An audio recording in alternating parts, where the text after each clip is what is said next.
سکتے ہیں؟ برائے کرم جواب ارشاد فرمائیں۔ ایسا ہوا کہ ہم نے تاریخ جو تھی نا وہ چیک نہیں کی تھی، محرم کے مہینے میں شادی رکھ لی ہے، تو محرم میں کہتے ہیں کہ شادی ٹھیک نہیں ہوتی، تو آپ کا کیا جواب ہے، اس کا کیا آنسر ہوگا؟ محرم الحرام میں شادی کرنا جائز ہے اور کوئی کراہت بھی نہیں ہے، البتہ یہ مشورتاً نظر ہے اگر آپ کے خاندان میں کوئی ایسے مسائل ہوتے ہیں محرم کرنے کی وجہ سے اور آپس میں جھگڑے ہوتے ہیں اور ایک نفرت کی فضا بنتی ہے تو پھر محرم کے علاوہ شادی کر لیں، مگر محرم میں شادی کو ناجائز سمجھ کر کینسل نہیں کریں، فتنے سے بچنے کے لیے کہ اسلام فتنے کو پسند نہیں کرتا، شر و فساد کی بے کنی کرتا ہے، اس کی مطلب ہے کہ اسلام جو ہے اس کو کاٹتا ہے، اس لیے امن قائم رہے، اس لیے وہ محرم میں، ورنہ عاشورے کے دن بھی اگر کوئی شادی کرتا ہے تو 100% ہی جائز ہے، لیکن وہی بات کہ وہ لوگ اس میں بہت برا بھلا کہیں گے، گناہ گار ہوں گے بیچارے، شریعت کے احکام کی وہ ہو سکتا ہے خلاف ورزی کریں گے، تو غلط کہیں گے اس کو، حالانکہ شرعاً جائز ہے۔ واللہ تعالی اعلم ورسولہ اعلم، عز وجل وصلی اللہ تعالی علیہ وآلہ وسلم، صلو علی الحبیب صلی اللہ تعالی علی محمد۔ یا سیدی، آپ نے فرمایا کہ عاشورہ کے دن بھی شادی کر سکتے ہیں، تو عاشورہ کے دن تو اتنا غمناک معاملہ ہوا ہے اور اتنی جو تکلیف دہ واقعات ہوئے ہیں، تو ایسے غم کے موقع پر بھی شادی کی جا سکتی؟ اصل مسئلہ یہ کہ غم جس کو سوگ، اردو میں سوگ بولتے، شاید ہندی لفظ ہے یہ، شاید یا سنسکرت لفظ ہوگا، تو سوگ جو ہے نا یہ انتقال کے 3 دن کے بعد ہوتا ہے، معاف کیجئے، انتقال کے 3 دن تک سوگ ہوتا ہے۔ اچھا، عورت کے لیے یعنی بیوی کے لیے اپنے شوہر کا سوگ 4 مہینے 10 دن ہوتا ہے، باقی ہر سال کوئی غم تازہ ہوتا ہے تو ہر سال تو یہ واقعہ شہادت کا پیش نہیں آتا۔ اچھا، اب محرم شریف کا عاشورے کا یہ واقعہ ہوا سن 61 ہجری میں، ٹھیک ہے نا، تو وہ دن واقعی یہ کہ حادثہ قیامت نما اس کو کہتے ہیں، بہت ہی غمناک حادثہ تھا کربلا شریف میں، جو نواسہ رسول اور اہل بیت اطہار کے ساتھ یزید پلیت کی فوج نے کیا، یہ تو بہت ہی مطلب ہے، ظاہر ہے کہ ہر عاشق صحابہ و اہل بیت اس سے مطلب اس واقعے سے متاثر ہے، لیکن جو حکم شریعت وہ میں عرض کر رہا ہوں۔ اچھا، وہ 3 دن گزر گئے، اب 3 دن گزر گئے اور اس کو تو سن 61 ہجری میں ہوا تھا، زمانہ ہو گیا، تو اب بولو کہ یہ غم، تو کیا زندگی بھر کوئی غم کرتا ہے؟ شادیاں نہیں کرتے، کہہ کے مار کے ہنستے نہیں ہیں، ڈٹ کے کھاتے نہیں ہیں، اور جب جس دن گھروں میں بھی میت ہوتی ہے تو غم تو ہوتا ہے نا، کھانا بھی اچھا نہیں لگتا تو لوگ پھسلا کے بہلا کر تسلیاں دے کے کھلاتے ہیں نا، لیکن آہستہ آہستہ غم جو ہے وہ ریلیز ہو جاتا ہے، پھر وہی شادیاں بھی ہوتی ہیں، کہہ بھی بلند ہوتے ہیں، مذاق مسخریاں بھی ہوتی ہیں، سب بھول بھلیاں ہو ہی جاتا ہے نا، تو وہ واقعہ جو ہے واقعہ حیلہ کربلا، تو اس کو گزرے بہت عرصہ ہو گیا، لیکن یہ اس کا غم جو ہے ایک کیفیت بعض اوقات اس کی یاد جب تازہ ہوتی ہے تو قلب پر طاری ہوتی ہے، وہ قلب پر خود طاری ہونا یہ اچھا ہے، برا نہیں ہے، لیکن مطلب یہ کہ اس کا مطلب یہ نہیں کہ وہ ہر عاشورے کو یہ واقعہ نئے سرے سے تازہ ہوتا ہے اور پھر اس واقعے کا مطلب یہ کہ پھر غم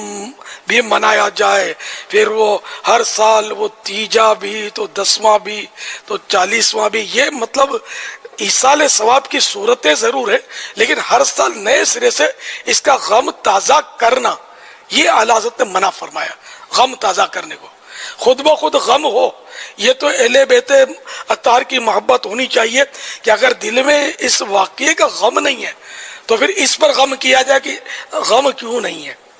لیکن غم پیدا کرنے کے لیے ماحول بنانا یہ سرکار اعلیٰ حضرت کا فتویٰ ہے، جس کو تجدید حزن کہتے ہیں، غم کو نئے سرے سے رینیو کرنا، غم کو رینیو کرنا، اس کی ممانعت کی ہے۔ واللہ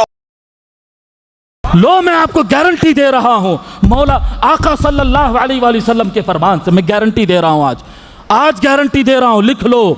جو اہل بیت سے محبت کرتا ہے، جو اہل بیت سے محبت کرتا ہے، تن سے من سے، دیکھو محبت کرے تو محبت نظر بھی آنا، زبانی محبت نہیں چلے گی جی، نہیں ہم بہت اہل بیت کے چاہنے والے ہیں، 10 محرم کو شادی رکھے، نہیں جھوٹی باتیں ہیں، جھوٹی باتیں ہیں۔ جب میرے آقا کے آنکھوں میں آنسو تھے، ابو ہریرہ کے آنکھوں میں آنسو تھے، عباس کے آنکھوں میں آنسو تھے، ام سلمہ کے آنکھوں میں آنسو تھے جی، سارے اہل بیت اور صحابہ کے آنکھ میں جس لمحے کو یاد کر کے آنسو رہتے تھے، وہ ٹائم پہ تو اپنی شادی کرے گا اور اس پہ فتویٰ لائے گا کہ جائز ہے، بابا شادی کر لے، جائز ہے، گارنٹی ہے تو مومن نہیں ہے۔ جو مانتے ہیں اللہ کی قسم رسول اللہ زندہ ہے، بولو کون مانتا ہے اللہ کے رسول زندہ ہے؟ تو زندہ ہے واللہ، تو زندہ ہے واللہ، ہے نہیں؟ بولے نا آواز سے، تو زندہ ہے واللہ۔ میرے آقا صلی اللہ علیہ وآلہ وسلم فرمائے فنبی اللہ حی یرزق، لوگوں سب مرتے ہیں تو مر جاتے ہیں، اللہ کا نبی زندہ ہوتا ہے، جسم سلامت ہوتا ہے، کھاتے پیتے زندہ ہوتا ہے۔ میرے آقا صلی اللہ علیہ وآلہ وسلم کی آنکھوں کے سامنے حسین کو شہید کیا گیا، علی اصغر کو مارا گیا۔ ارے جس کو آقا اپنی زبان چساتے تھے، جو حسین رسول اللہ کے سینے پہ پاؤں رکھ کر چڑھا کرتا تھا، ہائے ہائے ہائے، ارے بڑے بڑے ولی قطب اور صحابی کی انتہا رسول اللہ کے قدموں پہ ختم ہو جاتی ہے۔ حسین اور حسن وہ واحد ذات ہے جو رسول اللہ کی انگلیاں پڑھ کر، صحابہ کے الفاظ ہے، صحابی کہتے میرے آنکھیں پھٹی رہ گئی یہ نظارہ دیکھتے ہوئے کہ حسن و حسین کو آقا ایسے ہاتھ پکڑاتے تھے اور گود میں چلتے چلتے حسن و حسین پہلے آقا کے پیٹ پر پھر آقا کے سینے پر پاؤں رکھتے ہوئے اوپر چڑھتے تھے۔ اللہ اکبر، کہاں چڑھ رہا ہے، کس مقام پر پہنچ رہا ہے؟ وہ حسن و حسین کے لاشے پر جب گھوڑے دوڑائے جا رہے تھے جی، نہیں شریعت میں تو شادی کرنا جائز ہے، سوگ 3 دن کا ہوتا ہے، آئے ہائے ہائے، ہوتی شادی کر لو،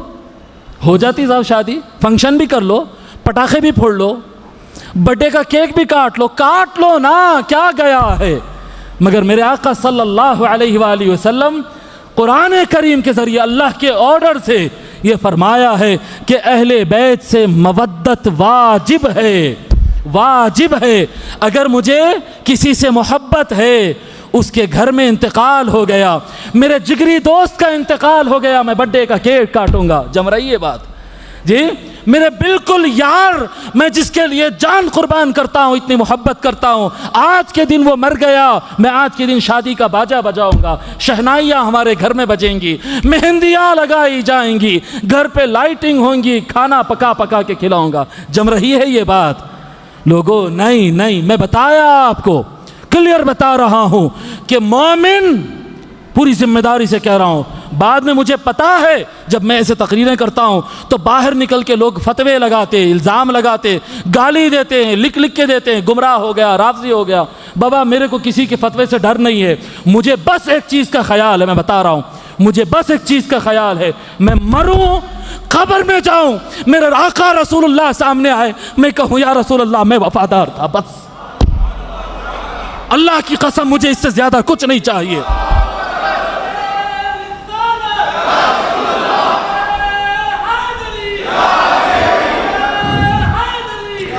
مجھے پرواہ نہیں ہے کہ کون سی جماعت والا کیا کہے گا، کون سا ملا کیا کہے گا، بس ایک چیز میرے سامنے ہے کہ آقا کے سامنے کھڑا ہوں تو آقا یہ نہ کہے اے میرے غلام، اے میرے امتی، تجھ سے میں خوش نہیں ہوں، نہیں یہ نہیں میں سن سکتا، مجھے بس آقا چاہیے، بس آقا چاہیے، بس آقا چاہیے۔ مجھے کسی کا لالچ ہے نہ کسی مفتی اور فتوے اور غنڈے کا ڈر ہے، دے لو جتنے فتوے دینا ہے۔